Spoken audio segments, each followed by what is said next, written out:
Second వాళ్ళు ఇంకొక point చెప్పింది ఏంటంటే మాకు మీ పర్సంటేజెస్ వీటితో సంబంధం లేదు. ఓకే, ఇప్పుడు most of the startups and mid size companies అలాగే ట్రీట్ చేస్తున్నాయి. పర్సంటేజెస్ ఇవి కాదు, మీ దగ్గర ఏం స్కిల్ సెట్ ఉంది, ఆ స్కిల్ సెట్ కి తగ్గట్టు మీరు ఏ టైప్ ఆఫ్ ప్రాజెక్ట్స్ చేశారన్నాం.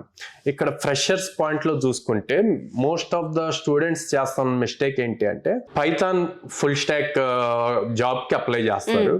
ఆ రెజ్యూమ్ లో మాత్రం డేటా సైన్స్, ఏఎంఎల్ ప్రాజెక్ట్స్ ఉంటాయి. ఫుల్ స్టాక్ కన్నా పైథాన్ ఫుల్ స్టాక్ రోల్ కి అప్లై చేసినప్పుడు పైథాన్ రిలేటెడ్ ప్రాజెక్ట్స్ ఉండాలన్నమాట. అలా ఉంటే అప్పుడు అది క్వాలిఫై అవుతుంది ఆ రోల్ కి, ఆ రెజ్యూమ్. అసలు అక్కడే రెజ్యూమ్ షార్ట్ లిస్ట్ అవ్వకుండా వెళ్ళిపోతుంది అనమాట.